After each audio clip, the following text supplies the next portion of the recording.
players left. Pulls up, looking for the lead, and got it.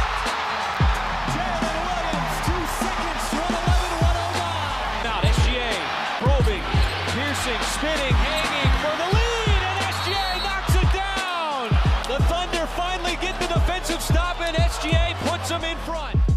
I'm Kenrich Williams. You're listening to Topic Thunder.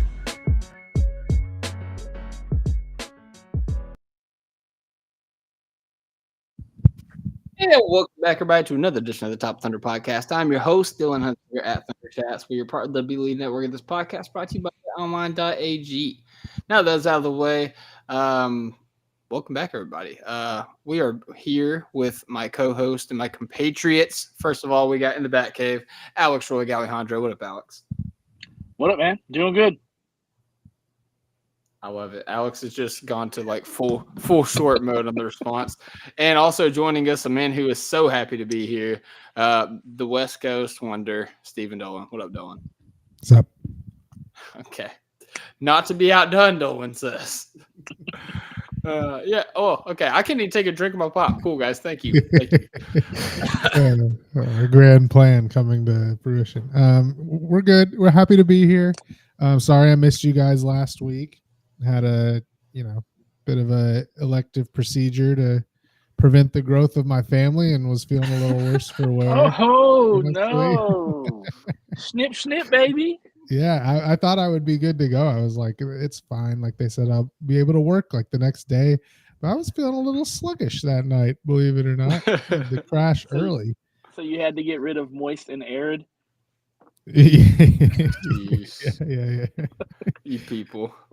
Inside joke. I don't know. Well, we can talk about it. Well, we're gonna get some bring more it outside. clarity. Let's wait till this Clippers and Nets. I know and, it got Kings close all of a game sudden. wraps It did up. get So close. we can discuss the standings a little bit because I think we're gonna get some clarity, a little bit of clarity on how the playoff standings are gonna sit here in a few minutes. So very exciting. I just want to say that now that Zubac finally secured his 10th rebound after having 9 for most of this entire second half, I was 4 Ja Morant points away from winning another $100 tonight. So just to add on to the big win. So shout out Ja Morant. We needed that grenade, brother. We needed the Iron Man celebration for those of you who listened to the last pod. But anyways, while we're waiting for the standings for this game to end so we can kind of get an update on the standings and the moist arid rankings, the Thunder have played 2 basketball games since we last came to you guys on Tuesday night. One in which we played the Phoenix Suns, and tonight we played the Utah Jazz, both on the road. And something that I've noticed, and I don't know if this is something that we've done in the past or not, but it kind of feels weird specifically tonight looking over at the bench. None of the guys that were not active for this game were at this game. Has that been like something that has? Am I missing something? Is that like normal for us? May just be stay behind and get treatment. Well, they were there in Phoenix. Were they? So I mean, I don't think Shea was. I definitely saw Shea on the bench in Phoenix. Maybe he was. Like I said, I didn't watch the game. I was just I scouted the social. Didn't notice in this game whether or not. Yeah. My daughter, she brought it up to me. She was like, "Where are the guys at?" Yeah, tonight we had 4 people on the bench. I was like, "Oh crap, they're not there." There was literally sitting every other seat. It was so funny. Yeah. I think Mark just might have told him to go home and go ahead and start scouting. The 4 teams that are in the plan. Maybe they did. Yeah, maybe they just sent them home since they're going to have the 6 days off between the regular season and the for the play-in and the start of the playoffs. So. Yeah, maybe he was like, just go on home and start your recovery. It's always nice whenever you can rest, the top 7 guys in your rotation and still win by 35 plus. Come 2 points shy of your season high in points. Score 107 points in the third quarter, 46 points first quarter. Just an absolute embarrassment of riches with the depth of this team. But guys, like I said, I didn't get to watch the Suns game. It was a little late for my blood. I assume you guys got to watch it. So I want to kick it over to you because I know, Dub and Chet, like and Kaysen, I think. Like, some of those guys got to play in that game that didn't get to play in this game. So what did you guys see from the Suns game that you would like to point out? The thing that popped up to me is the switch that they can flip, because it was very clear in that third quarter that they were like, okay, enough's enough. Like, we're actually going to come out and do the thing we do where we try to take the ball constantly. Yeah. That thing they do. Was it Caruso had like 3 steals or like 4 steals in like 2 minutes? There were some times where I swear it looked like he was like hiding his hand when he was near a passing lane. He was like putting it kind of behind his back so he could just like flip it out there. The baiting dudes. Yeah, it was just crazy. Like, every single pass was contested. Every single dribbler like had a guy all up under his dribble. I don't know, just that switch they can flip. And I feel like it's been a while since they really like broke that out for full games. We saw it in the Lakers game too, that last Lakers game, right, in the second quarter, and then again, I think in the fourth quarter, where they just, and a lot of times it's Caruso or it's Kaysen, who are just like, okay, now is the time where we're going to try to take the ball every single opportunity. Just 2 hands in the cookie jar at a given moment. And I love it. Cookies and cream, baby. Cookies and cream, baby. Yeah, to your credit, what you were saying about flipping the switch in the third quarter, the Thunder apparently outscored the Suns 43-26 in the third quarter. They came out of halftime trailing by 7 points, and that blew the lead wide open, and they never looked back after that. Do you guys remember like back in the day, whenever the Durant Westbrook teams, when like Tabo had to miss one game, and like it seemed like to completely just throw the rhythm off of the team, and they came out and usually laid a dud. Whether it was Tabo, whether it was Andre Robertson, whether it was just random rotational player that wasn't a superstar, and it would just throw the rotation off or throw the team off, throw the chemistry off.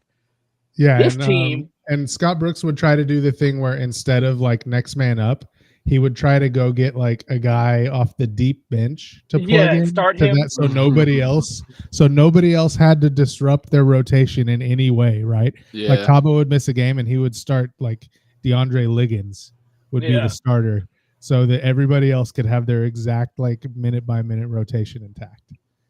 Yeah, Liggins was great until he got that assault charge. Yeah, right up until that. Till he threw a PlayStation at somebody. Yeah, it was the Xbox controller, I think. Xbox, that was crazy. But this team is just, it's like next man up mentality is what they live by. This is their principle.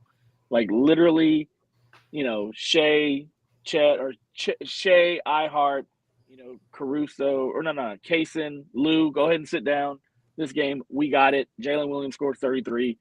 Chet scored 22 on 13 free throws. Like, they're out there like taking the responsibility that usually is Shea's, and they're go ahead and transfer it over to other people. Tonight, literally the top 7 players from our rotation, or seven of the top 10, top 11 players sat down. And I know we're playing Utah. I know Utah is, this team is literally looking to, to beat out Washington to get that number 1 in the reverse standings. But still, man, like we throttled them, and it wasn't even like we did it. Like it wasn't just that Utah sucked. Like we applied that pressure. We shot those threes. We, moved the ball around. We played that defense, and it's just something that, thank goodness, the Thunder could tank those 2 years, because they can't tank now. Like they can go ahead and try to put out. Like I wish Topic was healthy. I wish Jang was healthy so they can get minutes. Yes. Because Isaiah Joe and Aaron Wiggins probably don't need to be playing in these games, but they are, and they're scoring 30 points in them. Like It's just amazing that this team has such a mentality that is completely different than the team, the Durant Westbrook iteration, the Westbrook Paul George iteration teams. Like the mentality is completely different. And I love the direction this team is going in, and I love the mentality of this team. and not even just the next man up thing. And this is kind of what I was trying to segue you into. That I thought this is where I thought you were going with that. The flexibility they play with, like the rotation is not static. We've seen Mark, like, instead of doing Shea's full force quarter thing, he'll pull him out and let Dub do it because Dub's feeling it, or changing the starters willy nilly, changing the starters at halftime, like just he's willing to do. I mean, and he's talked about this, right? Like it's valuable to be able to do things that would otherwise make you uncomfortable, but to be comfortable doing that. And he's worked on that actively. Like, it's not an accident, and it's going to come in so handy in the playoffs. Like, if it would have been Scott Brooks, he would have started Adam Flagler today. Mm-hmm. Hey, this is the best I've ever seen Adam Flagler play. Let's just get that out there. Against the Utah Stars, D-League All-Stars. He looks great out there. Oh, man. Yeah, shout out Adam Flagler. All right, Clippers have beaten the Kings. It just went final 101 to 100. Wow. Let's let the standings actually settle, because I don't trust myself to talk about it until then. Don't trust your moist rankings. Well, I trust that with all my heart. With all my heart. I love it. Jalen Williams, right? Like, yeah, for the Suns that game. guy. He did great, man. Suns game still. I'm sorry. Yeah. That's what I thought. That one. That Jalen Williams. Oh, here we go again. Here we go with which Jalen Williams is it? Dub. Santa. No, all right, this is why we Santa people. Here's something that I was thinking about during the Suns game. I think we were all a little bit surprised that anybody played, like, let alone Jalen Williams and Chet were in the rotation on a back-to-back for a basically meaningless game. I mean, I know the Thunder did technically clinch home court advantage throughout the playoffs in that game, but looking at the schedule, like, the last games were the Jazz and then the Pelicans, like, you're going to get it anyways. That game was not really necessary to lock that down. It's so basically a meaningless game on a back-to-back.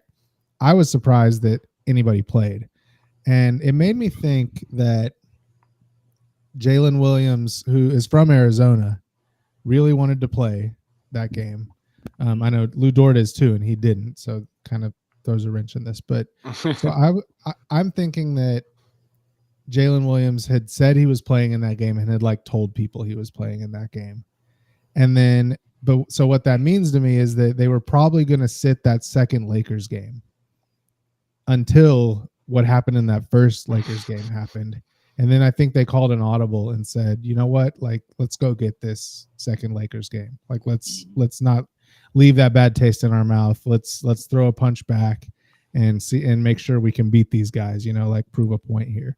And then, he's like, and now I've made promises to people. I'll still play the second game. And Chet was like, I'll play with you, buddy, because that's a Chet kind of thing to do, So I think that's what happened. And it makes me feel really good about that second Lakers game retroactively. Like, they really wanted it, if this narrative that I'm laying out is true. I don't know why when you said that. Chet's got too much swag to sound like that. Yeah, well, when you said that, it made me think about Dub and Chet as, like, Buzz and Woody. Just two friends. Obviously, Chet's Woody because, the link and everything. But, yeah, I kind of think of Chet like a big Great Dane. Like, he's just a big dog. Yeah, just like outside looking in, I thought this game was really important just to, like, get one more chance for Dub to get his confidence up before the playoffs, because last year one of the big reasons we lost in the playoffs is whenever Shea was off the floor, and even when Shea was on the floor and he was getting doubled and having to pass it out, we had to rely on Jalen Williams as our second option offensively, and he just wasn't up to snuff in his first playoff series that he ever, first year in the playoffs that he's ever had. So this year, I think that it was good to, get those reps of him, not only, building the confidence, but him getting, like, main ball handler reps, like, as the guy, being the first read, being the guy that gets to go out there and make the decision. He had 5 assists to only 2 turnovers, so solid turnover ratio. And of course, like, the scoring, the shooting, it's been coming around a lot more recently. Like this past month, like he's been shooting the ball really well. He started to have those like big splash scoring games. The only real hiccup that we saw was that first Lakers game, but we saw a hiccup in pretty much the whole team in that Lakers game. So I think that this was a really good game to kind of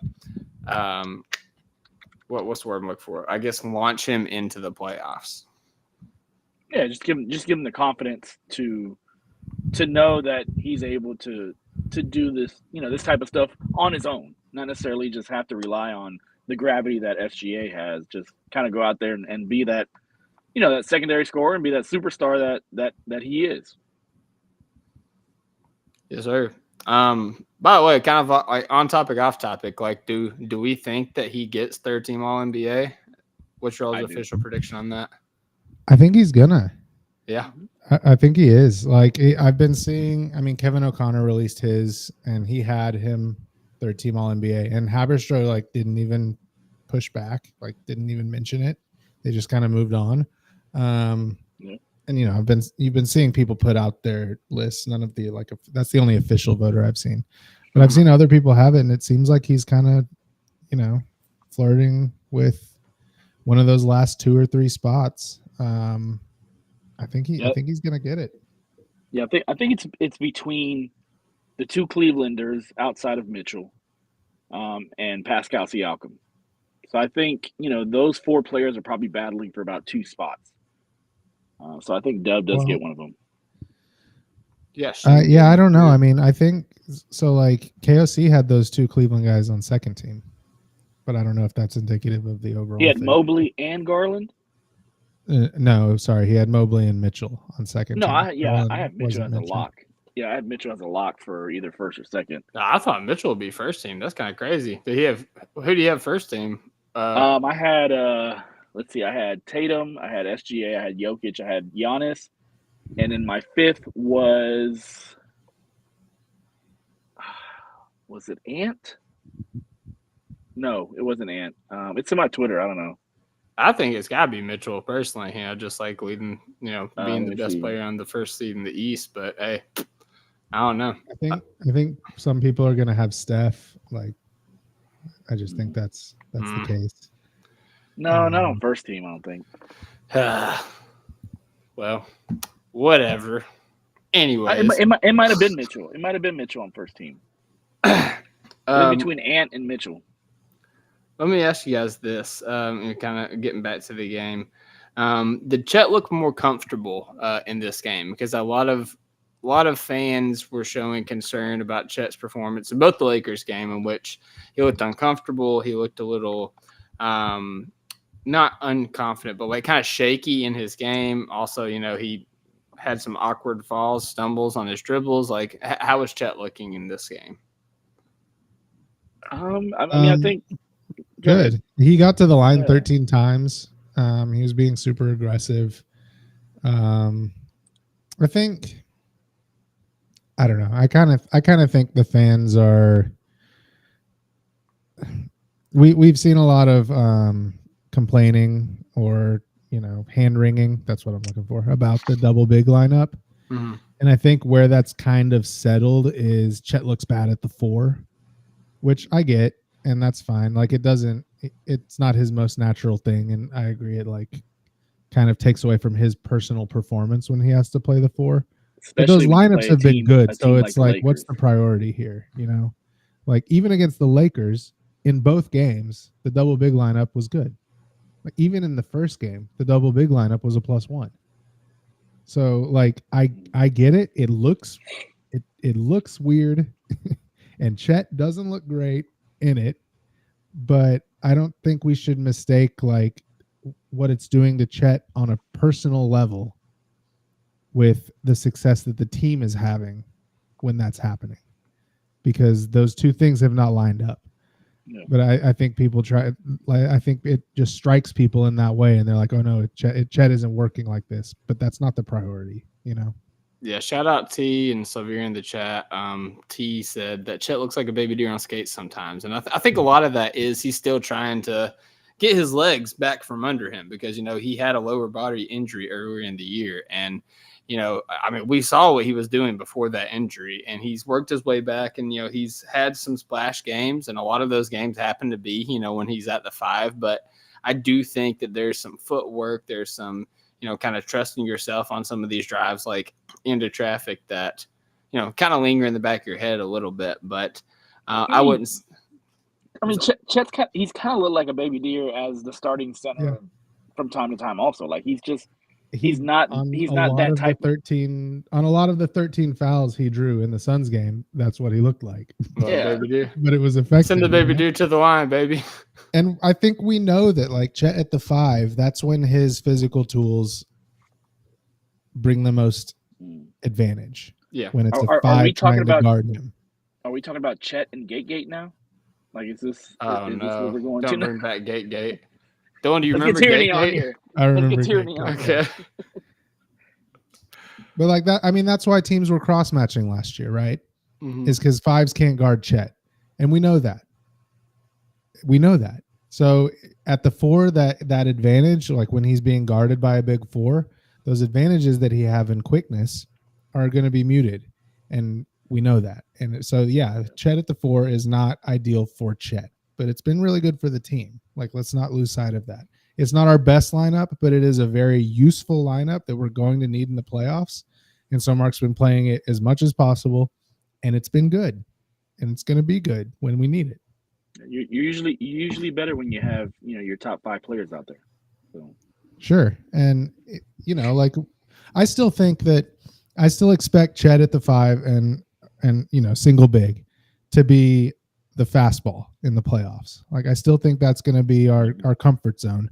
But like you just mentioned, you want your best 5 players to play, or, whatever, our best 6, like Hartenstein and Chet are 2 of our best players. We want them each to play at least like 30 minutes, right? Well, if they both play 30 minutes, that creates 12 minutes of overlap where they have to play together.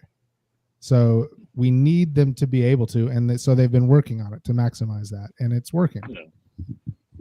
Look at you reasoning with math. Very, very on brand for Dolan. Last thing I want to ask you guys about, kind of pertaining to this game, if you look at all the players that played, the only 3 that didn't play tonight are Dub and Chet. We talked about you talked a little bit about Caruso's defense, but I want to ask you guys this because I got some pushback, and Alex, you even kind of caveated it a little bit when you was talking about it. But I made the statement that the Thunder's top 7 in the rotation were out tonight. And a lot of people was like, I don't know if I put Caruso over Wiggins. And obviously, like, Wiggins has had like splash games where he's putting up like 30, 35, 40 points, whatever.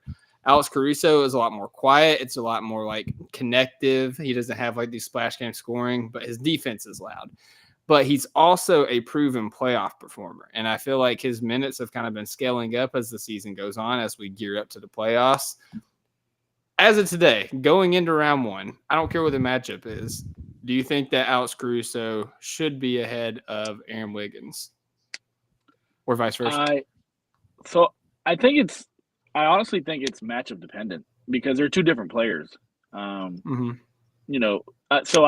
So setting this up, I think Dort and Wallace probably are ahead in the rotation from Caruso. Sure. I think Caruso does his best job coming off the bench, playing against bench units, and playing against starters sometimes for a couple of minutes. So I do think those 2 players are above him. I just think that if you're talking about Caruso versus Wiggins, they're 2 completely different players that bring you 2 different skill sets. And so I think it is matchup dependent. If you're having to play the Lakers, for instance, I think you're playing Caruso a lot more than you are Wiggins. But, in that first round series, if you're playing, I don't know, the Kings, or if you're playing Memphis, I believe that Wiggins will probably get, a little bit more time because, you're wanting to put more offensive weapons out there, especially if you have, somebody like tall man out there. What's his name? For Memphis. Oh, no. Edie, yeah. You have Edie out there. You want guys that can run around and dribble and handle the ball. So I think it is matchup dependent, and so you just have to watch out for that.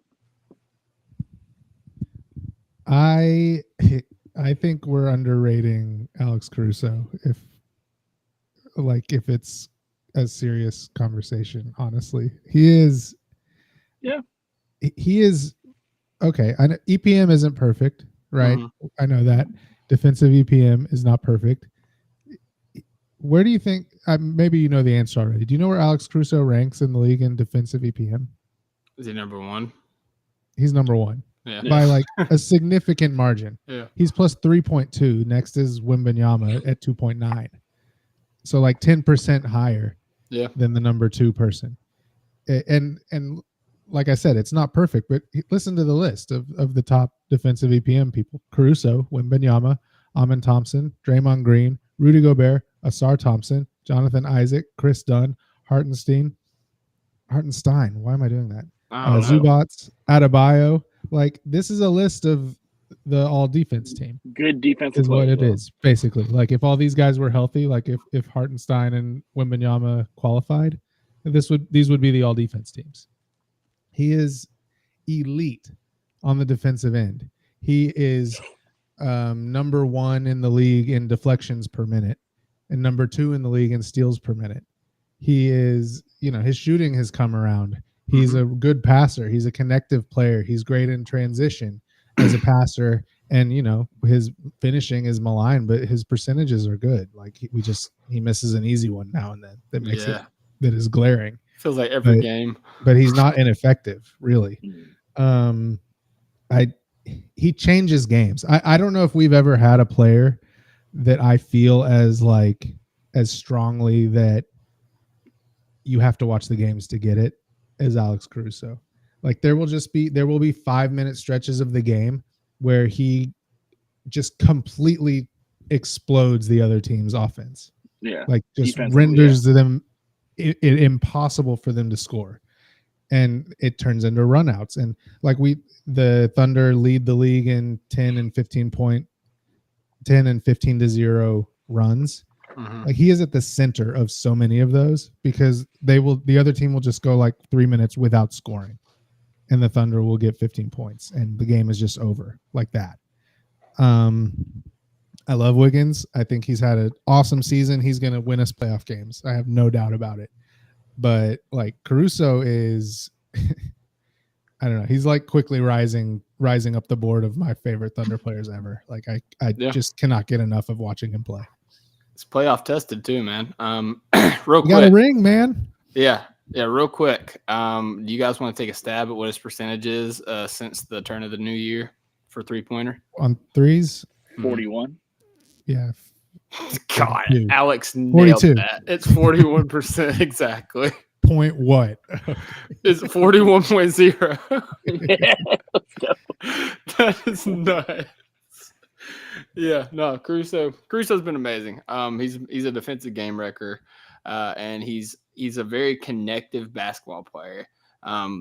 There's a lot of games like Alex, you met Trevin last year. My buddy Trevin, he's a Lakers fan. He's a LeBron fan. He was over watching the Lakers game with me on Sunday, and when it got like kind of out of hand in the third quarter, we was doing a lot of just side to side, just like moving the ball around. But when Caruso got the ball, he'd put his head down and get to the rim and apply rim pressure. And, that's intangible, man. Like, sometimes guys are going to be scared. They're going to be intimidated by the physicality. Caruso don't care, man. That Baldy is going to put his head down. The bald-headed demon is going to try to do the craziest reverse layup possible. And about 80% of the time it's going to go in. The other 20%, you're just going to be pulling your hair out. But it's we love him for it either way. He's so good at being off balance and still being like effective on defense. Like, he'll get knocked sideways and still slap the ball away, or he'll be like out of the play with the only possible thing he could do to affect the play is to poke the ball away from a very specific angle. And he finds exactly that angle. I can't get enough, man. He's so good. Do you think that as the team has kind of protected him throughout the season, do you think that we kind of protect him here in this first round? Maybe. Yeah, maybe. I mean, I I think think he's a so. little bit break glass in case of emergency, right? Well, There's that, He's but gonna very come like, a much a guy you time got where to he's protect playing from 30 himself. Yeah, because yeah. even in the last game, even in the Phoenix game, like he got hurt. Like Yeah. he kind of twisted an ankle a little bit. Like it wasn't serious. It wasn't anything that took him out of the game. But you could. Yeah. There was a play where I think it was on the offensive end that he laid it up or he did something. And he fell down and he was grabbing his ankle a little bit. Like, And I you think got to that's kind of probably the protect him case from with a himself. lot of the little dings he got throughout the season and sat, Yeah. 2 games for. I think it was just like, if this was the playoffs, he'd be playing through it, but we want him to get to the playoffs 100%.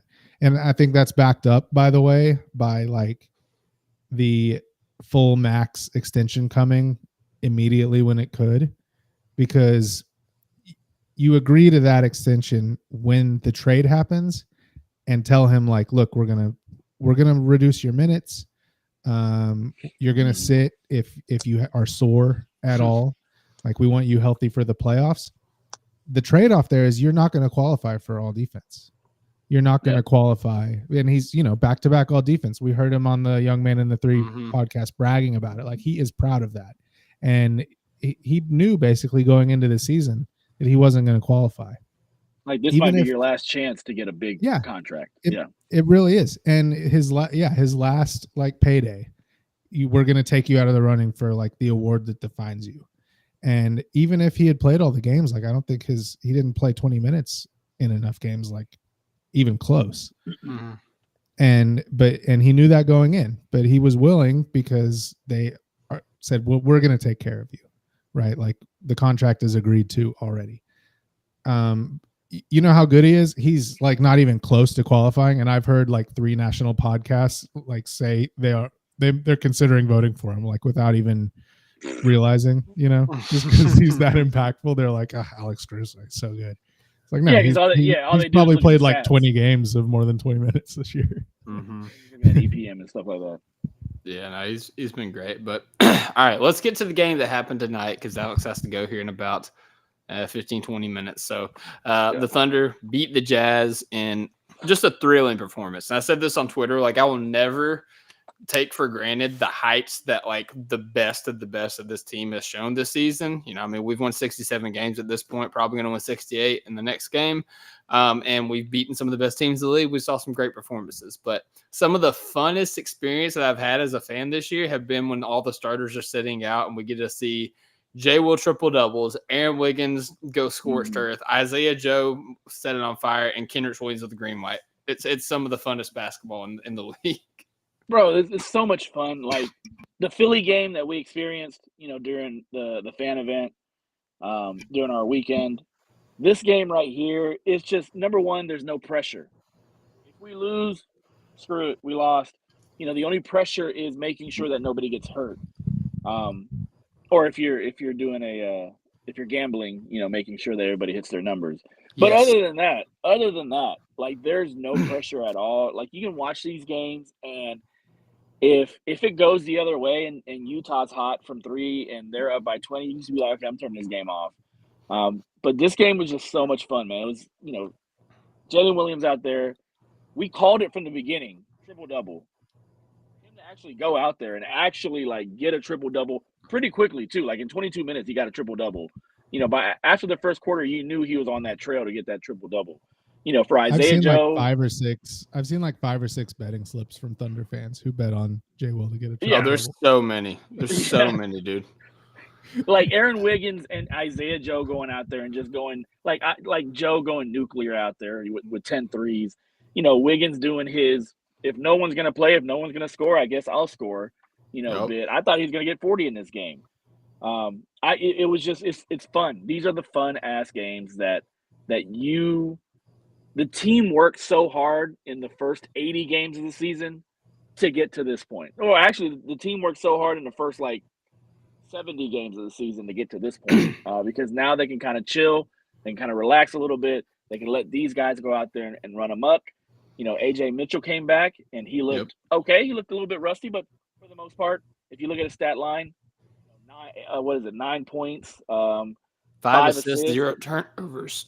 Yeah, plus 11. he needs to get his, he's going to get his legs under him. He's going to shoot 3-pointers better. He's going to be out there with better players, hopefully in the playoffs. He's not going to play in the playoffs, and he probably never was going to play in the playoffs. But just, getting him back out there, getting that experience.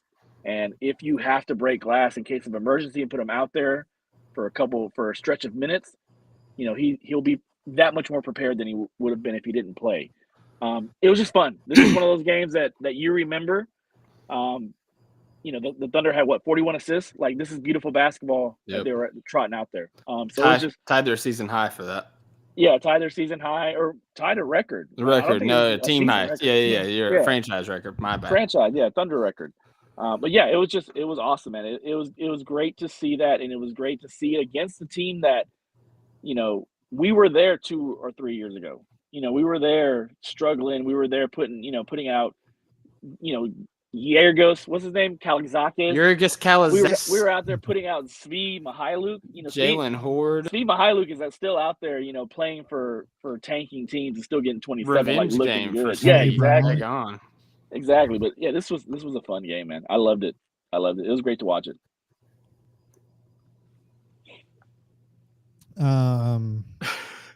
Aaron Wiggins and Isaiah Joe are making less than $20 million in 2028 combined. How much is it? How much is Aaron Wiggins going to make in 4 years? It's like 7.9. 7.5. Yeah, 7.9. Yeah. Yeah. It's crazy. Yeah, it's really cool to see because these are two guys. Obviously, Wiggins had that injury. He was out for a little bit, kind of got out of rhythm. Isaiah Joe, like whenever, the starting lineups were announced, not starting lineups, but the people that were announced that weren't sitting, that were sitting in this game, I just took Isaiah Joe 15 points blindly because, like, in the past, that's what he's done, especially like in these games where nobody's sitting. And then I went back and looked at the stats. I was like, oh crap, he hasn't hit double digit like one time in the past 10 games. So like he had been cold recently. It's really good to have these games once again to like as a jumping off point into the playoffs, get these guys some confidence, get them some rhythm, get them some reps. And, shoot, Isaiah Joe had 10 of 14 3-point shooting. Like, Is that a Thunder record for most 3-pointers made in a game? Tied with PG.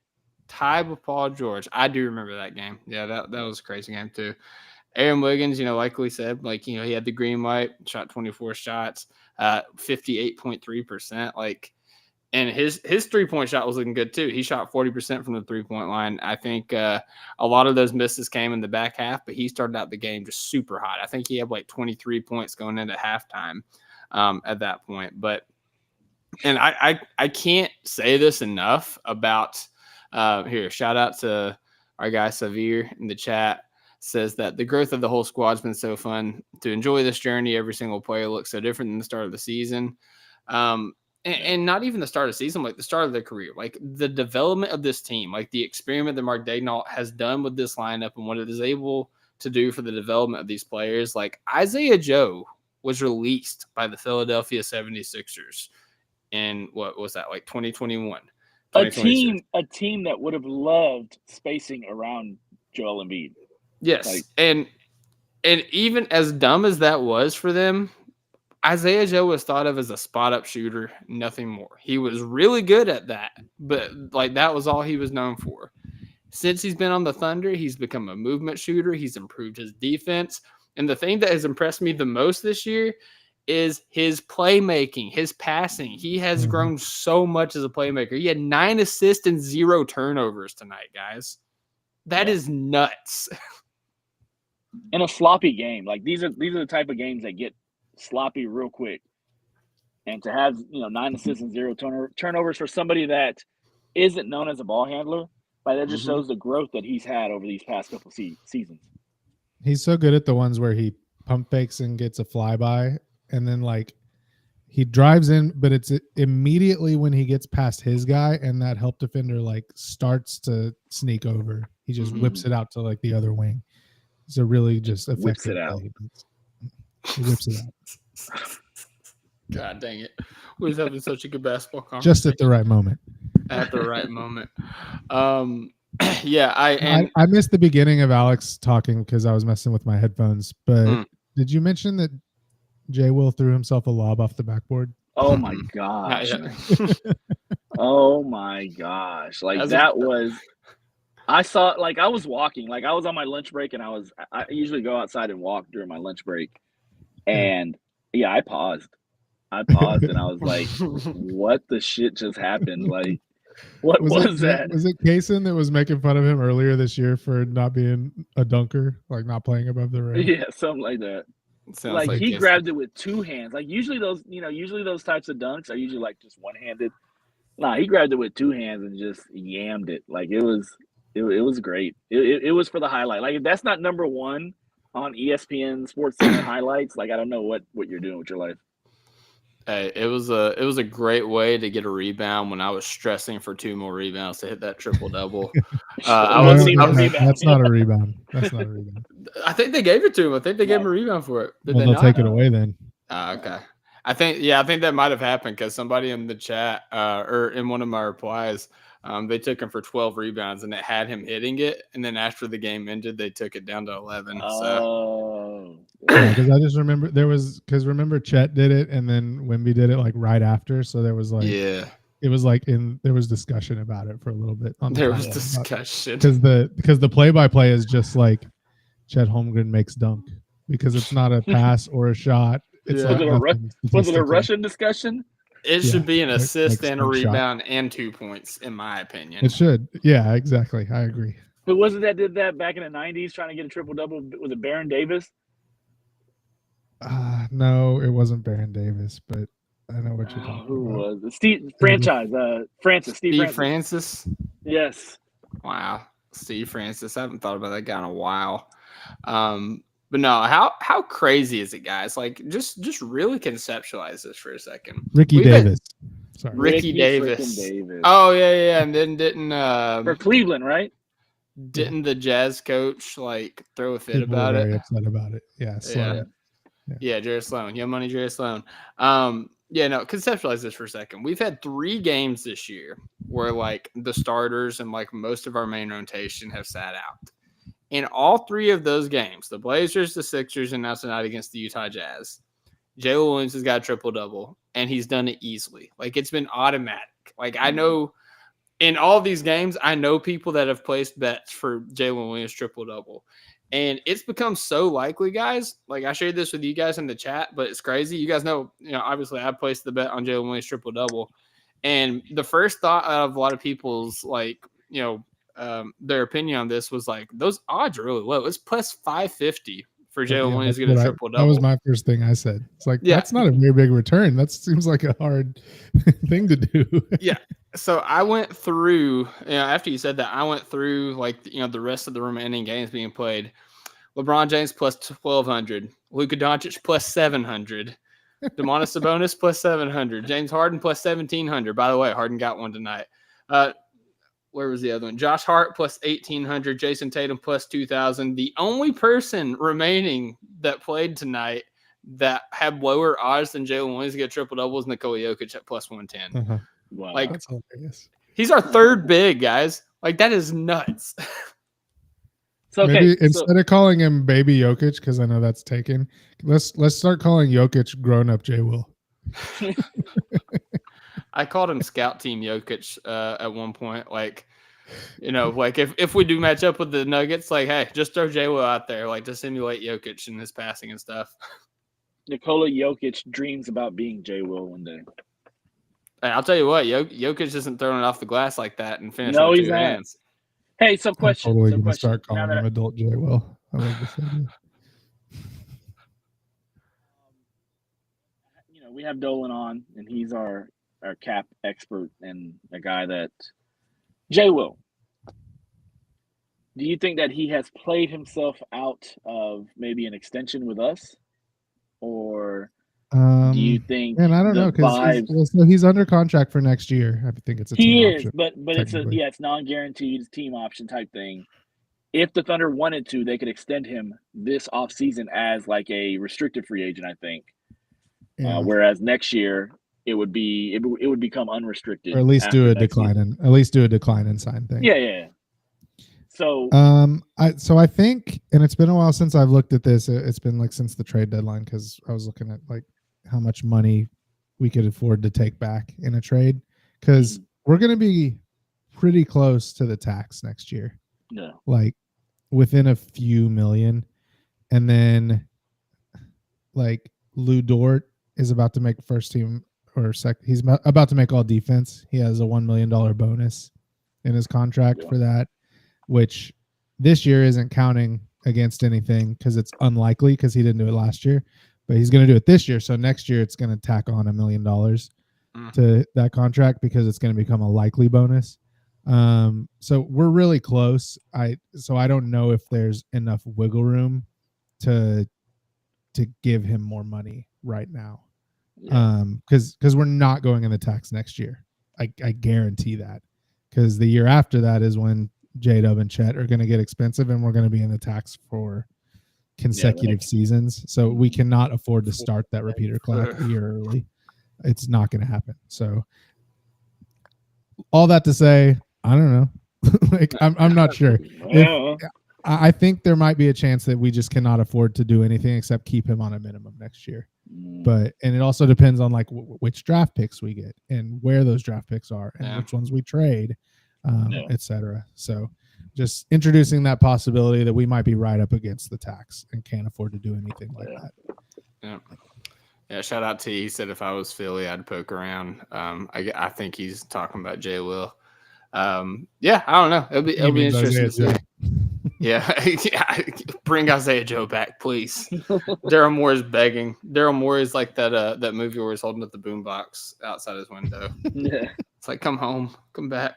I'd be remiss if I didn't mention that. We talked about all the other stats, but like Kendrick Williams, man, 18.7 rebounds, 5 assists, 3 steals. On that Topic Thunder bump. It's that Topic Thunder intro bump. I keep telling you. I keep telling you. There you go, man. Yeah, Kenny Hustle, man. Like, and it's so funny, like obviously Aaron Wiggins has the green light whenever these games are like this with the starters all out. But Kendrick Williams also has the green light, man. Like, there's not a shot that he's afraid to take whenever he's out there with these lineups, and it's fun, man. It's fun to see him play this free because hey, he's a guy that's confident in himself, but he's always like kind of playing within the team, and he's still doing that, but he just has a little bit more freedom, and it's fun to see. Yeah, it was fun. It was fun to see all those guys going out there and doing things that they normally aren't necessarily allowed to do within the construct of the full rotation. These guys are NBA players. And sometimes we think about what would it look like if an NBA player played against a G League team. This is what it looks like. Yeah, this game. Wrecking shop, which our G League players did good too. Brandon Carlson, 9 points, 2 rebounds, 1 assist, and 3 blocks. And then obviously Dylan Jones, he had 8.7 rebounds, 4 assists, 2 steals.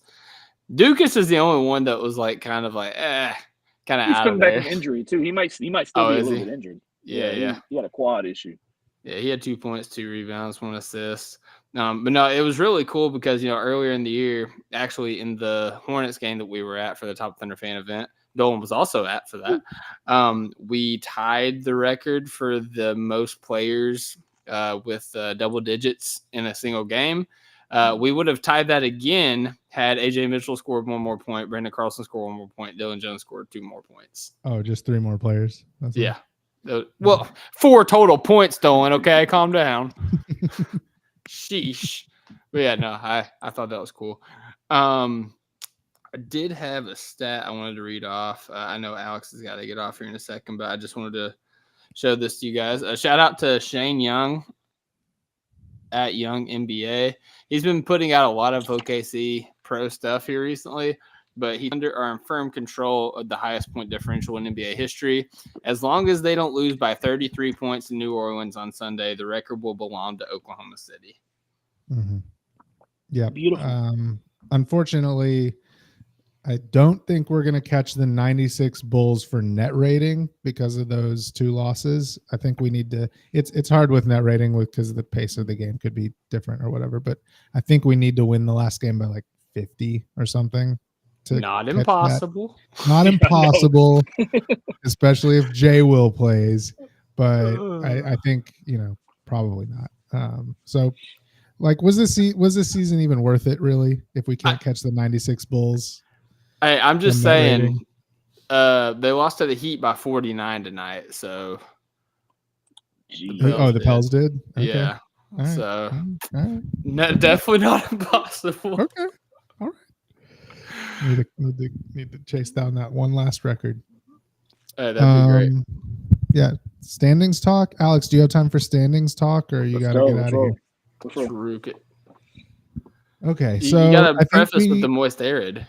okay. All right. I think we got some clarity, like I mentioned before. I think things got a lot simpler tonight. It could have gotten a lot more complicated if the Nuggets had lost to Memphis. That would have just like thrown everything into chaos. But that's not what happened. So, when we look at the last day of the season, almost every team has an arid matchup.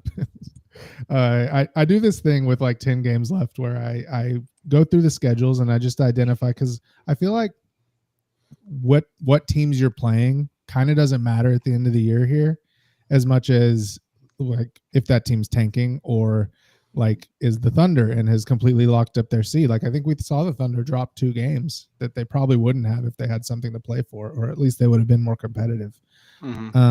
So those are games that matter where the other team cares. Those are moist games.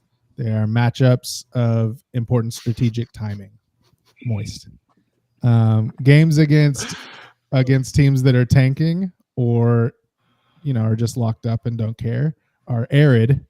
You'll notice that's the opposite of moist. They're games against resting or inept dudes. So that's where arid comes from. Oh god. And when I did this with 10-ish games left, depending on the team, it pegged the Lakers as the team that would climb.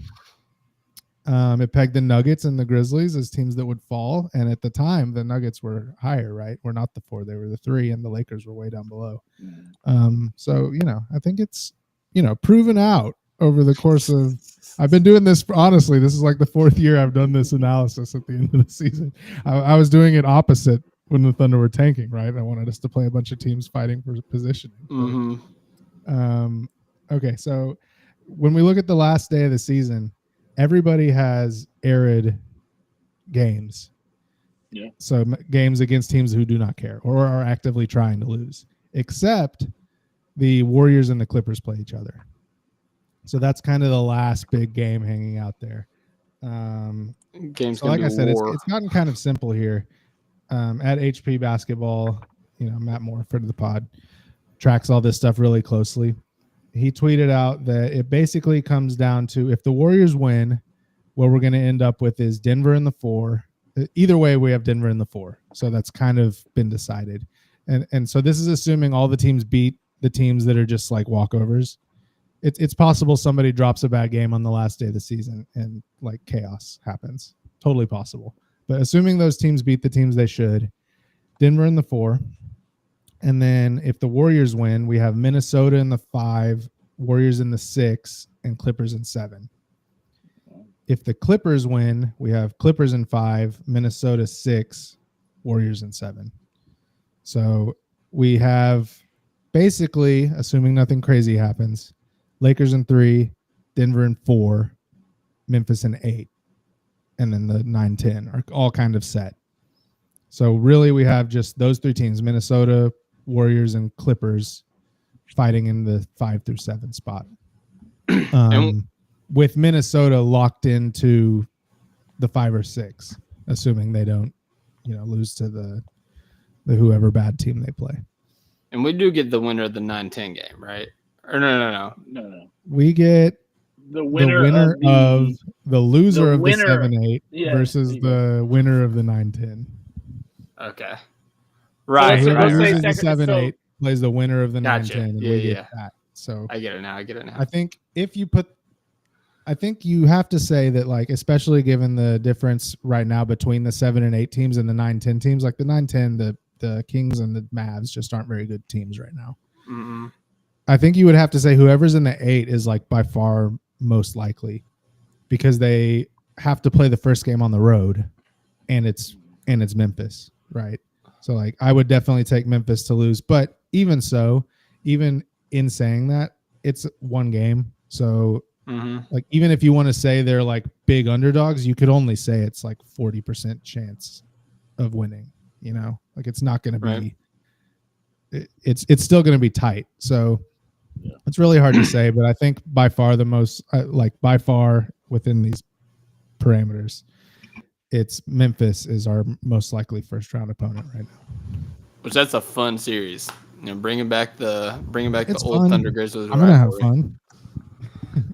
Yeah, it's fun for us. Yeah, absolutely, absolutely. I'm not worried at all. But like that's a fun team to play for all the reasons that you would think it is. It is, and they play an entertaining. Right, they play up and down, so it'll be a little bit more fast paced. We're gonna see Ja bring out the different weapon celebrations. It's gonna be amazing. Mm-hmm. I think a lot of Thunder fans will be happy to hear that Minnesota is kind of out of the first round consideration, assuming they don't lose their last game. I don't necessarily agree about that, but I think a lot of Thunder fans are kind of concerned about that matchup, given that I think they 2-1. They won the series 2-1 against the Thunder this year. No, it's 2-2. 2-2. Okay, even so. Yeah, it's 2-2. Yeah, I think one of them 3-1. we was up like it's really 3-1. Yeah, we were up by like 20, and then just like completely let go of the chain, but which we would not do in the playoffs. But absolutely not. Whatever. So, I guess it's kind of like, I don't know. What do you guys think? Would you rather have the Clippers in the 5? So it's Nuggets Clippers in the 4-5. So that's the second round matchup for the Thunder. Nuggets Clippers, or get the Clippers in the 7. So they do have a chance of being in the lottery, but there's also a chance of that being the first round matchup. Yeah, keep them at the 5. Yeah, I think there's a chance the Clippers beat the Nuggets, honestly. Yeah. It's gonna be a bloodbath in the West. Like like I can see all these series except for ours. Like if we play like Memphis, Sacramento, Dallas, I think it's 5 at the most. But the rest of the matchups, you talk about Houston versus Minnesota. You talk about Los Angeles versus the Lakers versus Golden State, and then Denver versus the Clippers. Like those are 6 to 7 game series, and those are physical series right there. Like you want your opponents to be tired by the time they get to you. Xavier said in the chat, I'd rather the Lakers play the Warriors first round. So either Steph and LeBron are knocked out. Yeah. This is just my overconfidence talking, but I don't really give a frick what happens, man. I want all the smoke. Just tell me who's in front of me. I don't want all the smoke. I kind of agree. Like the closer we've gotten to it, the less I've been like concerned about which matchups we're going to end up with, and just like rooting for what I think will be entertaining to watch for my personal enjoyment. So I was kind of low-key rooting for Memphis to win tonight, just so it would just be craziness. Chaos. Yeah. But I'm not going to lie, I do kind of enjoy the idea that we're really looking at kind of a 75% chance, give or take, that it's going to be one of Memphis, Sacramento, or Dallas as our first round matchup. Yeah. I don't Dallas would also be fun. I would feel bad if it was the Kings, but if somehow the Mavs eke it out, like, cool, good job. We're not even going to beat you in 4. We're going to beat you in 3 games somehow. We're going to redefine the rule book just to like make this happen. But no, like, when I say I want all the smoke, like, bro, I don't even care about the matchups. Like, just break the bracket. Let us play the Rockets, Lakers, Nuggets back to back to back. Like, let's just run it up. Like, I'm ready. I'm ready for all the smoke this year. I think that we got our scars last year, the scars that all the analysts want to talk about, all the former players. Like, we've had our bumps and bruises in the playoffs. We brought in playoff proven veterans and Isaiah Hartenstein and Alex Caruso. We addressed our needs. We removed our weaknesses, and we just went on an amazing run the regular season. Guys are in rhythm. Guys are having fun. They're upbeat. I'm ready, man. Let's get that 16 straight wins and get the ring. Man, I'm okay with doing like a Nuggets postseason run that was like completely easy. Like I'm okay with meeting.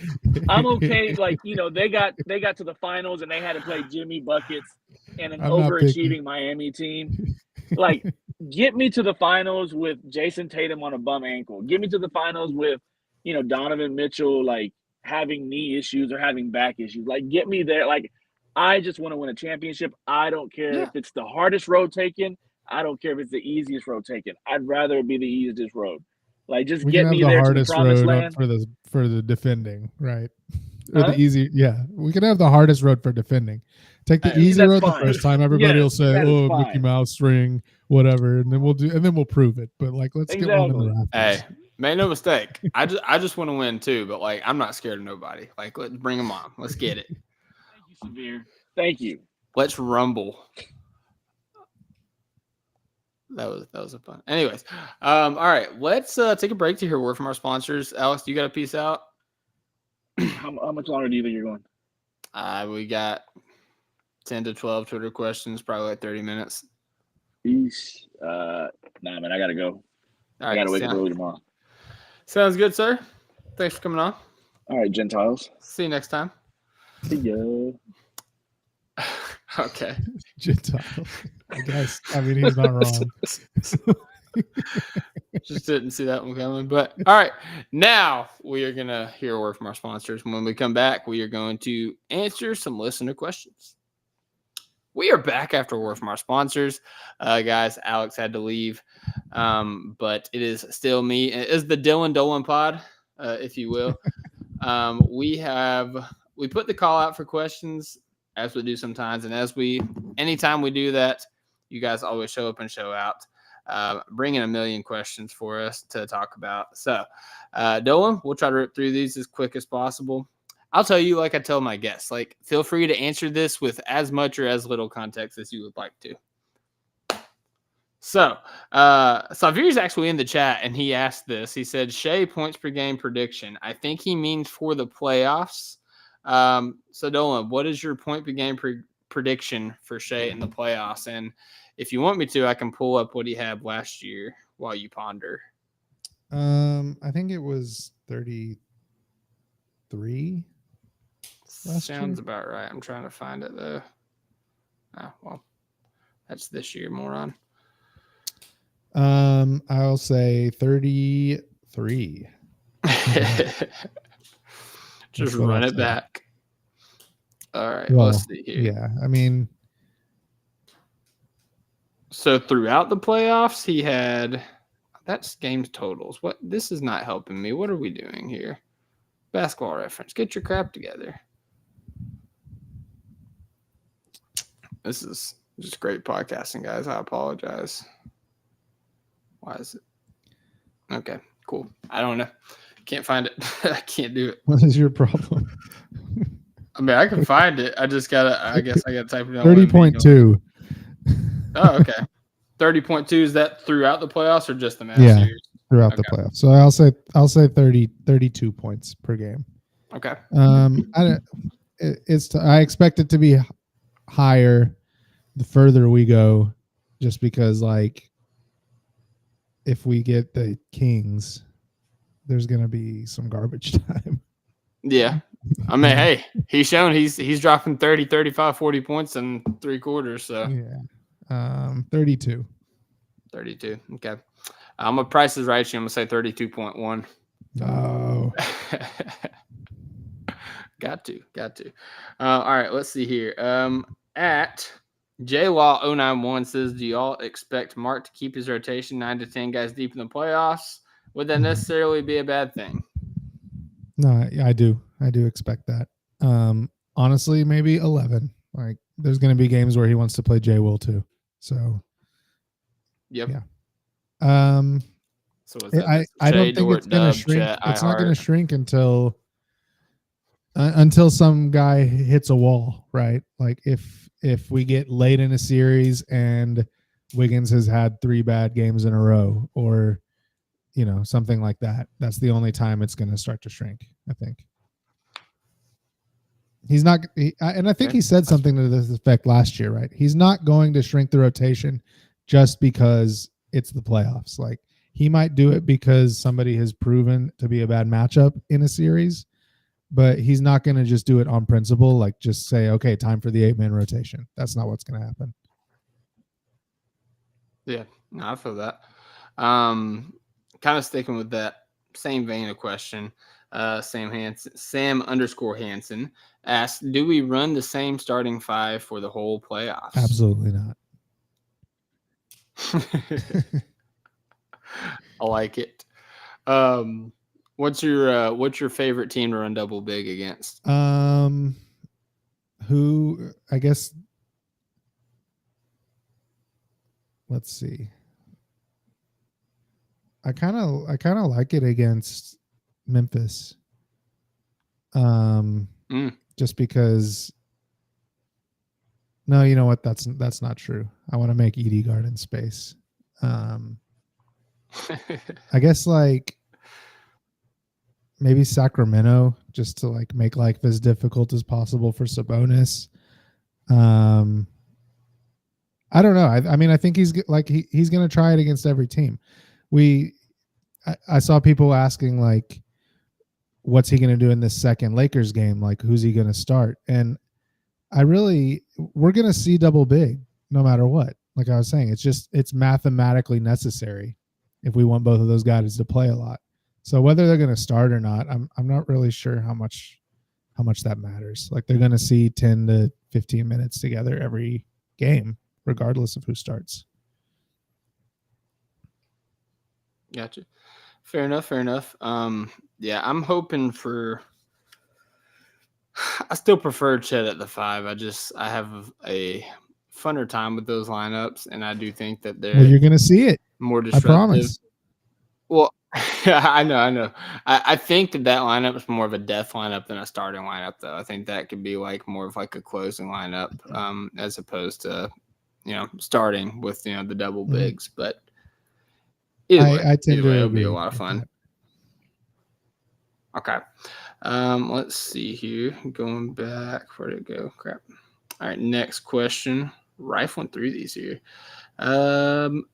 So Hoyas and Nats fan says, I guess the obvious question is, next to the Thunder, who can win the West? Still think it's the Warriors to fear more than anybody else because they're experiencing their ability to move the ball. Who you got, Dolan? I guess I kind of just default to like the old Bill Simmons thing with like best player in a series and which team could have that. And I think Warriors is a pretty good answer. Like if Steph just goes nuclear, that could be a way to beat the Thunder. I don't think that's what would happen. But if he just has a series where he averages 40, if he still has that in the tank, then that is a way. Jokic, obviously, same thing. He could just do it by himself. Like there's a universe where that happens. And then I think Kawhi is the other guy. Like if he just has an old school Kawhi series where he averages 35 and is just blowing everything up on defense. Like I don't know for sure that he still has that in him. And then I guess Luka. Like it's gonna be that, right? If any of these guys just completely like goes supernova, then they have a shot. Yeah. A puncher's chance. That's all any of these teams have against the Thunder is a puncher's chance where their guy just has like an outlier series and completely like blows up. Which is possible. Yeah. For sure. I was definitely leaning Nuggets before all of their turmoil over the last week, just because, obviously Jokic, one of the best players, if not the best player in the NBA, depending on who you ask. And also this is the team that's done it before. And like they've maintained a lot of the same guys that were on that roster and they had the same coach, but hey, that's all out the window now. So, while I do think you still have to respect them, they're not like my top option. My top option is actually the Clippers. You mentioned Kawhi, but like Zubac has been playing out of his mind lately. James Harden's turned back the clock a little bit. Norman Powell's emerged. They have other pieces, like around like depth wise, like Derrick Jones Jr. Ben Simmons is giving spot minutes now. They got young guys like Amir Coffey, and such to like kind of fill in the gaps. And Tyronn Lue, man, like he's still one of the best coaches in the NBA, and like in terms of like in-game adjustments, he's right up there with the best of the best. So Clippers, like they've been coming on as of late. They started off hot and they kind of like plateaued a little bit, and then Kawhi came back, and he has been really good, and they've been playing really good with him. And it's been frustrating as a Thunder fan because I was re-listening to all of our predictions before the season, as like we're going to revisit the predictions after everything kind of comes out. And we were all so sure that the Clippers were going to be terrible. And they just haven't been. And not only are they not terrible, but I think that they might be the second best team in the West right now. Yeah. That win we got against the Clippers, it's like one of the wins I'm most proud of on this season from the regular season. I mean, it being a clutch time game was big because we haven't had that many of them. But without Dub and without Chet, and then you just look at the Clippers schedule, like they have just been like running through the league. And to go get that win on the road without Dub and without Chet was pretty huge. I think Chet kind of low-key owns Zubats a little bit. He has a lot of trouble with Chet's mobility and the spacing that he provides. So I guess that's a team that I would really like to go single big against a lot. Yeah, I'm with it. I love it. All right, let's see here. At Julius_Rek, WREK, says, whose postseason production should we be most A, confident in, B, concerned with, or C, hopeful for? Whose postseason production? Should we be most confident in, concerned with, and hopeful for? I mean, confident in, like we gotta say Shay, right? Yeah, I think that one's easy. Concerned for.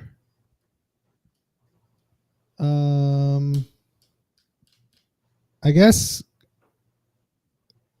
a lot hinges on kind of if the little guard guy rotation shoots well, right? Like if Kaysen, Caruso, Dort, and then Joe and Wiggins to a lesser extent, but like if they have like really good shooting series, then kind of unbeatable. It will kind of take all of them going cold in the way that they did against the Mavs for this team to feel vulnerable. So I guess I don't know if that's really a great answer, but I'm kind of concerned and hopeful for that. Right? Like just that set of shooters need to perform, and I think they will. So that's why I'm also hopeful about it. Yeah, I would agree on the concern with just guys like Wiggins and Joe specifically. Like Kaysen, offensively kind of faltered a little bit in the Mavs series, but he was still very impactful defensively, like throughout the playoffs, like even like the Pelican series. And Joe and Wiggins, they both had great regular seasons. I just want to see that carrying into the playoffs, and I think tonight was a great sign of it. If they play in the Pelicans, hopefully they're able to continue this, and they just go into the playoffs and they're as confident as they've ever been, and they feel like the basketball is like 10 feet wide, or the basketball goal is 10 feet wide. Not the basketball 10 feet wide. That would be problematic for shooting. But in terms of hopeful for, I'm most hopeful for Dub. I still believe long-term, I think Chet is the second best player on this team, but given the injuries, the time he's missed, and just the role and everything that's already happened, the team's even addressed this. Like, Chet's missed out, roles changed, and he's just trying to fit in at this point. Dub is the second option, like right now, with the ball in his hands. He's been game record defensively. I just hope that he's able to step up offensively, this series or this playoffs as opposed to, last season's playoffs. But B, that it doesn't take away from his defense because, as you take on a bigger role offensively, sometimes it makes your defense suffer. And I think the opposite. I guess I'm most hopeful for Dub. He had to take on the bigger role of guarding Kyrie. And I think that affected his offense. Last year, this team, they got the 1 seed, but they were tied for it. They were a game clear of the 3 seed. And they came up against a tough matchup, and they got hit with bad shooting variance in both directions. And that was enough to, take the series from them. I think there's a chance that this year's team is like a little bit more variance proof than that. So like I say, if those guys shoot well, then I think they're kind of unbeatable. But I think will probably win even if they don't. Is that crazy to say? Like, I think, I think with as good as the defense is, like, I love I it. think they're far, far, far less vulnerable to shooting variance playing a big hand this year. Yeah, I feel that. All right, let's move on to the next question here. This is talking about Shea specifically from at Never Been Equal. Shout out Nick. Says, is this the best season from a Thunder player ever?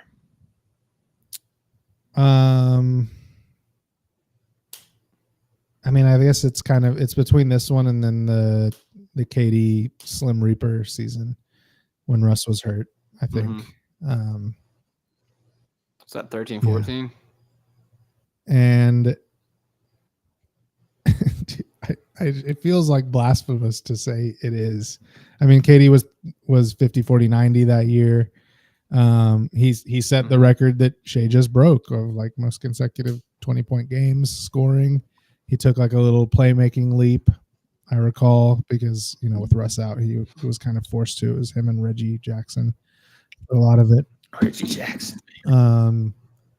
But man, I think this Shea season's better. Like, he's not 50, 40, 90. He's 52, 38, 90. Right. So like, he worked his way back up. But to he's that probably taking, too, and man. I haven't looked at it, but KD never shot as many threes as you would think. And I bet Shea is like right there with as many 3-point attempts a game as KD was that season. I think he's also taken a playmaking leap. Like, he's started mixing in skip passes to a crazy degree, beating the doubles at half court, like so good at it.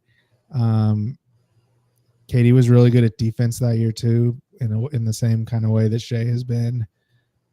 I'm going to say yes. I think it is. I think this is probably the best Thunder season ever. All right, so I'm looking it up here. I got that. Okay, so Shea has shot about 56 less 3-point shots than KD did. In total? Yeah. So basically the same. Yeah, and Shea played a game different. Yeah, he played 5 games less than KD. KD played 81 games that year. And Shea's played 76. So, yeah, right around the same. I mean, just EPM, because I think it's the best catch-all right now, and I love their website. But Shea this season, plus 8.6. Jokic at plus 8.3. And then you go look at 2014 for KD. KD was plus 7.6, which was actually just tied with Chris Paul. Yeah. So like by EPM, it is significantly a better season. I think it is, which is insane to say. I mean, they've had such great seasons. Like, even, of course, Russ's scorched earth one-man band. Now I do what I want. MVP. Yes. Paul George's MVP season, where he was third in MVP and third in DPOY in the same year, which is pretty crazy to think about. I mean, yeah, we've been pretty lucky. Pretty lucky. Yeah, I'm trying to see. Oh, yeah, so. Yeah, I mean, Russ missed most of the season. He played 46 games in this one, but everybody else was relatively healthy in terms of like Steven Adams played 81, Collison played 81, Fisher played 81, Jeremy Lamb played 78, Reggie Jackson played 80, and of course Kevin Durant played 81 and Ibaka played 81. They finished first in the West with 59 wins, and hey, the Thunder on pace to get 9 more wins than that team, with all of the rest of the team, aside from Shea, missing big chunks of the season, and even not having centers for like 5, 6, 7 games. So, yeah, I feel safe saying that it's the best season by a Thunder player of all time. All right, it's decided. There we go. Come at me, bro. At Alex_OxG, besides the record, what's the most surprising thing about this season?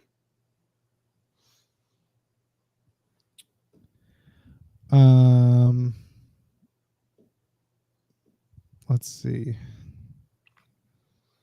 I mean, the record while Chet missed 50 games.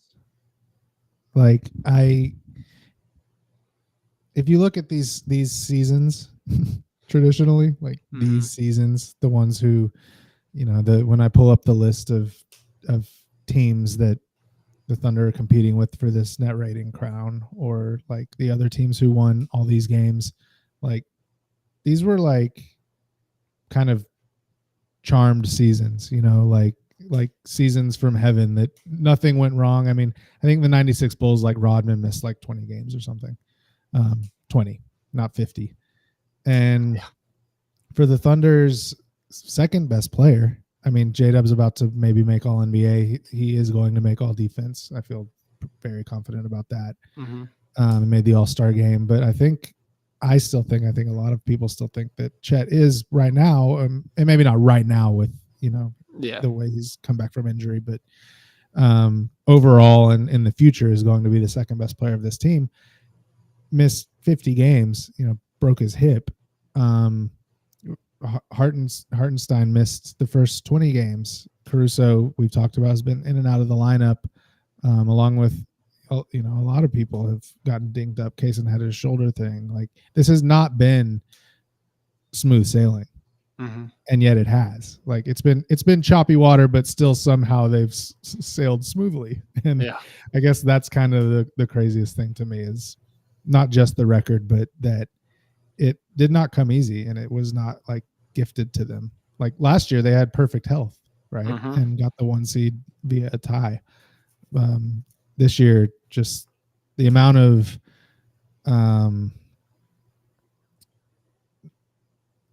what's the word I'm looking for? Tribulation, adversity. Thank you. The amount of adversity that they've overcome, like without breaking a sweat, has been insane. Like, I don't know, you can't do hypotheticals like this, right? But if they win 68 games, and it's like, what would they have done if healthy? Like, it's not a leap to say 73 wins. Breaking the world's record, man. It's really not. Like, and maybe that's not true. It's an assumption, and maybe they win 65 games. Maybe it's counterproductive somehow, and it's crazy like that. But to have that amount of adversity and come out the way they have is so impressive. Yeah, 10 out of 10, no notes. That's exactly what I was going to say before you even started. So there you go. At OKC Skittle says the most important bench player for OKC to have success in the postseason, and I feel like you're going to say Alex Caruso based on what you said earlier. Well, I don't feel uncertain about that. Like, he is very, very important, but I feel like it's not a variable. Like, that's baked in. He's going to do his thing. I mean, I guess like it's more baked in. It's less baked in whether or not he'll be healthy, but like I said, I think he would have played through a lot of his like little things if it was the postseason, and he's never had like a serious injury, really. He just like rolls his ankle or something. But so I guess I would say like Wiggins, honestly. If he's awesome, if he's that Wiggins from whenever that was, January through like mid-February or something like that, where he was just like putting up crazy stats and like winning games, that Knicks game, right? If he's that guy, then the Thunder might not lose. They will not lose any game where he is that guy. I feel confident about that. So the percentage of games where he's that guy is going to be like the most important thing, or like the biggest swing bench guy, right? The biggest X factor off the bench. Just the game where he could be our PJ Washington, Derrick Jones Jr. kind of thing. Oh yeah, absolutely he could. I mean, there's going to be a game where he scores 20, right? And the Thunder are going to win that game. So how many of those games are there is what's, we're going to be unbeatable if he's like that. Yeah. Let's see here. At Thundort Taker asks, switching gears a little bit, what is your favorite Nick Gallo moment so far this year? A lot of options here. The one that still comes to mind for me is when Melo got water poured on him and just like started cussing. That is really funny. I know that's old news. That's Thunder years past. I don't know. I kind of feel bad for him a lot of the time. Like I don't know. How do you feel about it? I have conflicting emotions because on the one hand, I'm sure he's having a good time, but I'm sure there is part of him who's like, I'm kind of trying to do my job a little bit. Yeah. Yeah, I mean, I don't know. I mean, he's maintained his professionalism, I feel like. I mean, even when they're putting stuff on him, like he's switching hands, like, holding the mic like in front of the player, like, he's still getting his questions out, he's still getting his answers, like, he's still doing his job, he's just having fun interacting with his coworkers a little bit. I think almost more than the post game stuff, I like in the pregame when he's doing his little spiel about what's about to happen in the game, and Jay will brushes smooths his jacket off, and then J Dub like does his like leg kicks thing in the background. Yeah, I think I like that even more, honestly. Yeah, that is funny. It's it like signals to your brain that Thunder basketball is about to come on. Mm-hmm. Yeah, mm-hmm. I feel that. I like that answer. Let's see here. Kind of talks about that. Kind of talks about that. I've got a lot of like funniest moment of the season and most enjoyable of the season. We'll kind of do that after the season's over. Yeah. Biggest surprise of the season, stuff like that. Oh gosh, yeah. There's a lot of superlatives of that stuff. I'll use this one just to kind of end the questions here. So at Austin Upton, at Uptown Funk 45 is his name actually. First question he has is, who was the funnest person to root for off the bench this season?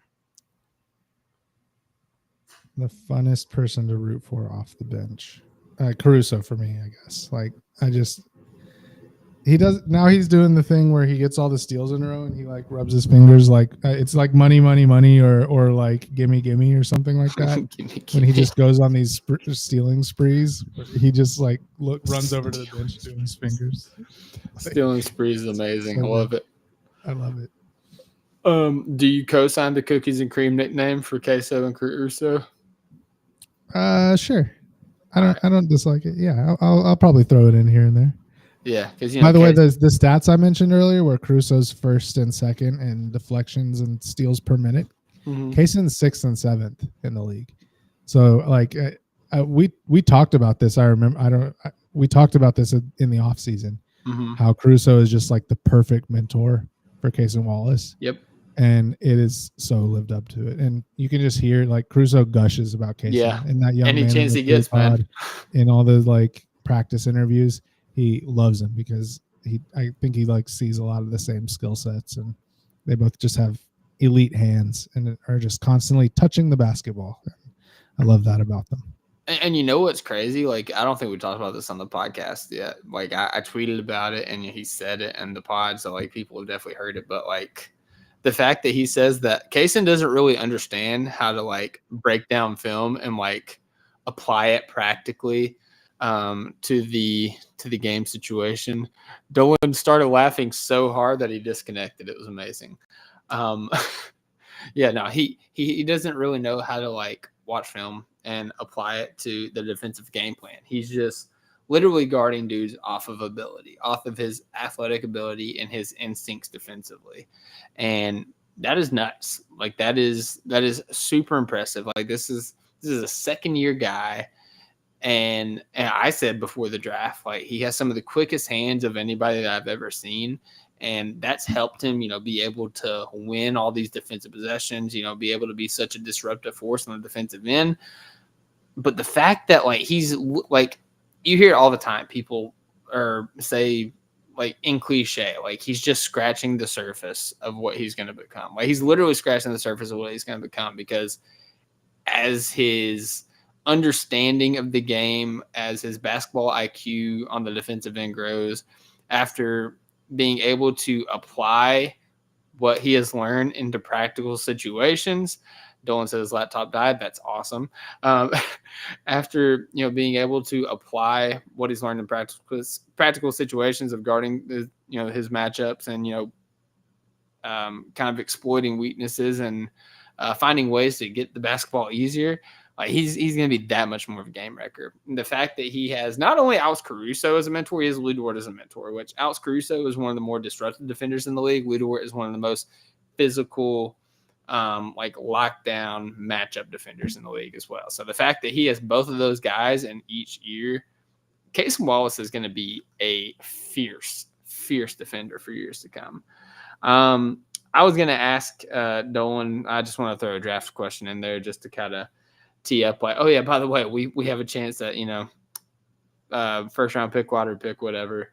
But obviously Dolan can't be on. So I'll go ahead and ask this, just kind of book in the podcast. Again, this is from Austin Upton at Upton Funk 45. Very nice name. How do our draft picks look for the upcoming draft? And should we trade up for Cooper Flagg or Walter Clayton Jr.? So the Sixers pick is top 6%. Top 6 protected. What is wrong with me? Top 6 protected. I'm going to look up on Tankathon really fast here. So right now they are sitting at 5th best odds on Tankathon. So, man, it's been a while since I've used Tankathon. Let me see if I can figure this out. Bro, like I used to be able to just like march through. Pick odds. Here we go. All right, yeah. So that means they have a 26.7% at the 7th pick. That's actually their best odds. So if it falls to 7, 8, or 9, it goes to the Thunder. 9 is as low as it could go. It could go to 6 through 1. There's actually 10.5, 10.5, 10.6, 10.5, 19.6, and 2.2% chance of going to one of those picks. So it is a higher chance of falling out of the Thunder's protection zone.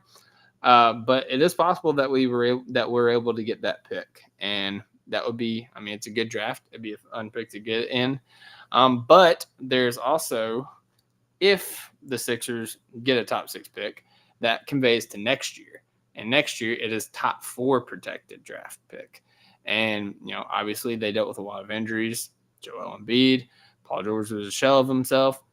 Unclear if he's going to be able to, kind of come back into form, but he's also dealt with injuries. I think it came out that he was like having injections done in between games, which is typically something you do like in the off season or like all-star break, something like that. But he was having it done in season. So that can't be good for what the state of his body was this season. But also, like, you have Tyrese Maxey, who emerged in a big way this year. You have Quentin Grimes, who you stole from the Dallas Mavericks. Like, he's really good. Like, there's a really good chance that the Sixers are not in the top 4 of the draft. So that pick will more than likely convey to OKC next year if it does not this year. But, yeah, it'll be interesting to see. Otherwise, we have, let me go back to the homepage on here. We have the Clippers pick, which, as we mentioned during the podcast, we have a pick spot with them. They're doing a lot better than we had bargained for. Right now, they are tied for the 22nd pick in the draft right now. And there's some upward mobility there. There's a chance that we can get all the way up to 18, 17-ish in terms of like gains back. It'll be interesting to see. I wouldn't bet on that. I think that Clippers pick is going to be kind of in the 20s, and you're not super excited about that. But yeah, that's kind of where I see it going. And yeah, the Philly pick is just kind of the wild card. We're kind of waiting to see what happens with the Philly pick, because it'd be really fun. Sorry, it's almost 2:00 where I'm at. It'd be really fun to win the championship. Obviously, it'd be really fun to do that, but it'd be really fun to win the championship and then come right back and get the number 7 pick in the NBA draft. It'd also be really fun to win back-to-back championships and get the number 5 pick in the NBA draft. So either way, the Philly pick has a chance to reap some good rewards. But with that being said, as I said, Dolan said his laptop died, so that makes me sad. But hey, what can you do? Talking some draft here. T said, I think he's talking about Derek Parker, had us taking Rasheer Fleming I admittedly have not dove in crazily to draft stuff, so I don't know much about Rasheed Fleming. I see that he is 20th on Tankathon. Right now, it has us taking the 24th pick. Has us taking Noah Pinda out of Lamont I don't know if it's Sarth or Sarthe. I'm not going to try to say it wrong, but so yeah, Fleming is kind of in that range. If we're looking at that range, I don't know, man. I struggle to pick anybody because, like I said, I haven't dove into it. I don't really know what we need at this point. I know a lot of people like Walter Clayton. I think Walter Clayton would be so much fun. I don't know if he necessarily fits what the Thunder are looking for. He kind of reminds me a little bit of a Trey Mann type player, but I mean, he had a kind of like a generational tournament run. So yeah, that would be fun to see. But anyways, like I said, it is very late. I am by myself. We covered all the questions. Thank you guys for asking a question. If you did, if not, shout out to us next time. The Thunder are victorious. It was a very fun game. We have one game left on Sunday in which the whole league plays. All eyes will be on that Warriors-Clippers matchup, seeing what happens there. And then by the time we podcast on Tuesday, we will know what the play-in matchups are, and we'll have we'll probably give our predictions for the play-ins, who the Thunder are going to end up playing against, and also kind of review the season. I mentioned we had some superlatives like favorite run of the season, favorite moment of the season, best win, best comeback, worst loss, etc. We'll probably do that Tuesday before things start to get serious and we start to hit the playoff games. I'm not 100% sure on the schedule. Friday, I don't think we'll have played by Friday, so that'll probably be like a playoff matchup preview pod. So Tuesday will be more like predictions and revisiting the regular season. Friday will be more prediction. And then after that, as I mentioned, if you guys have tapped in, we will be going live post game for every single game in the playoffs. So 16 podcasts, it will be happening immediately after the game starts. That is my commitment to you. You don't want to miss out on that. So go ahead, like the video if you're already here or if you're listening retroactively. Subscribe to the YouTube channel. That would mean so much to us. We were growing steadily and we've plateaued recently. And as we're getting into the playoffs, it's an exciting time to be a Thunder fan. Go ahead and subscribe to the channel, man. It would mean a lot to us. And, I feel like we provide some pretty good content and we're consistent. And like I said, as we get into the playoffs, we'll be doing a post game for every single game. So hit the notification bell so you don't miss out when we go live. And comment down below what your favorite thing was from the Jazz game tonight, because there was a lot of fun things. And I'd love to hear from you guys on that front. But with that being said, on behalf of myself, on behalf of Alex, on behalf of Dolan, everybody else in the Topic Thunder fandom, not fandom, the Topic Thunder unit. I hope everybody has a great night. God bless, hooping you can, and as always, Thunder.